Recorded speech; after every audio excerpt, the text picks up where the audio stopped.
Space is flat, light behaves as if curvature is essentially zero. Picture a vast, silent ocean of stars, stretching evenly in every direction. Flatness means geometric rules like straight lines and angles hold across huge distances. You should care because those rules tell us about the universe's contents and fate. Geometry sets how angles and distances relate, and those relations depend on total energy density. Observers measure angles between distant points, then compare them to curved model predictions. For example, triangles on cosmic scales add up to about 180 degrees. Satellites and galaxy surveys perform these checks with high precision. Quick mental image: imagine a giant map grid taped over the sky.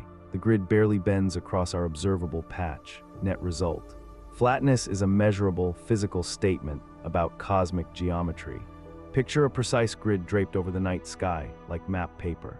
That scene makes curvature visible by changing spacing between the grid lines.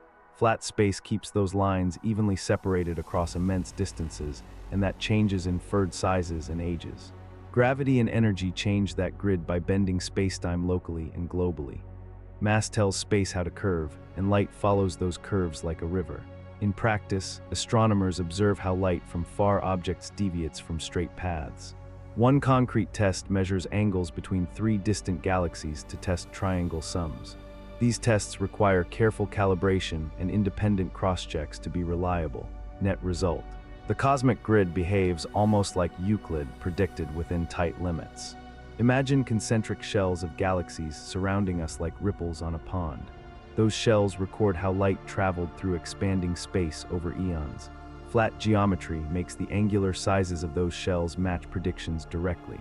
This matters because shell sizes link to the universe's total energy density relative to a critical value. The mechanism uses standard rulers, objects whose physical size is known at early times. Astronomers measure their apparent angular size, then infer curvature from that comparison. A famous ruler is the sound horizon, imprinted by acoustic waves in the early plasma. Observations place that ruler near 1 degree on the sky with percent-level precision. So shells of structure become direct geometric probes of curvature. See the cosmic web, filaments threading galaxies like three-dimensional lace. The web shows how matter flowed and clumped under gravity across billions of years. Geometry alters apparent filament spacing and connectivity, and that shifts clustering statistics.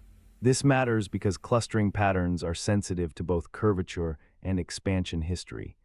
The mechanism converts galaxy positions into statistical measures like correlation functions and power spectra. Scientists map millions of galaxies, then compare those measures to model predictions with different curvature. Large surveys such as SDSS, DES, and DESI build volume maps across gigaparsecs. For example, a modern survey can catalog tens of millions of galaxies across large sky areas. Net result: filament patterns encode geometric information about the universe. Imagine a cold satellite drifting silently, scanning the sky for ancient light. The cosmic microwave background is the leftover glow from the hot early universe. Tiny hot and cold spots in that glow encode geometry directly, and they act like a standard ruler. Sound waves in the early plasma set a preferred physical scale, and geometry projects that scale onto angles we observe. Satellites like WMAP and Planck measured the angular scale of the first acoustic peak precisely. For example, Planck measured the peak with sub% accuracy, finding results consistent with flat space. Calm recap: the microwave background gives a precise cosmic ruler for geometry. Think of light bending around massive clusters like water flowing around boulders. Gravitational lensing maps mass directly, including dark matter we cannot see. The lensing signal depends on geometry and thus on curvature and expansion history. This matters because lensing offers an independent, local probe of spacetime shape. Mechanically, lensing distorts background galaxy shapes slightly, and it magnifies brightnesses in measurable ways. Astronomers measure weak lensing statistically, stacking millions of galaxy shapes to extract tiny signals. Surveys like the Dark Energy Survey and Euclid measure lensing across thousands of square degrees. Conclusion: lensing links matter maps and geometric tests, strengthening flatness conclusions. Now picture the universe's budget sheet, with entries for ordinary matter, dark matter, and dark energy. Curvature ties to the total energy density relative to a critical value. If the total exceeds critical, space closes like a sphere, and if it falls short, space opens like a saddle. This matters because the energy mix dictates both expansion history and geometry together. The mechanism combines distance ladders, background radiation, and clustering into parameter fits.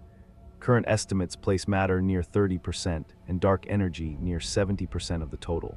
Those fractions sum very close to the critical value required for flat space. Bottom line, the cosmic budget balances to near-flat geometry today. There is a subtlety. We measure only our observable universe, not the universe beyond the horizon. If curvature changes on scales vastly larger than our horizon, our local patch still appears flat.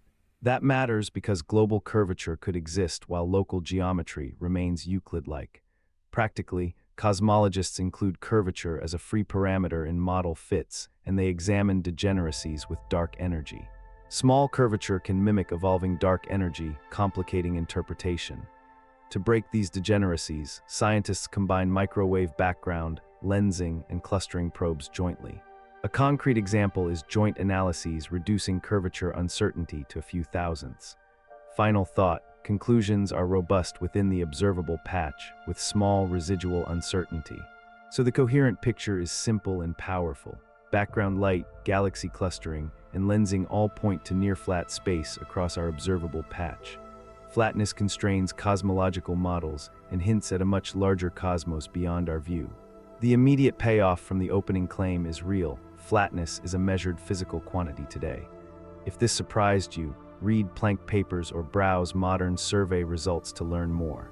If you enjoyed this explanation, consider watching related videos or reading linked summaries. Final recap: within measurement limits, space behaves like flat geometry to very high precision.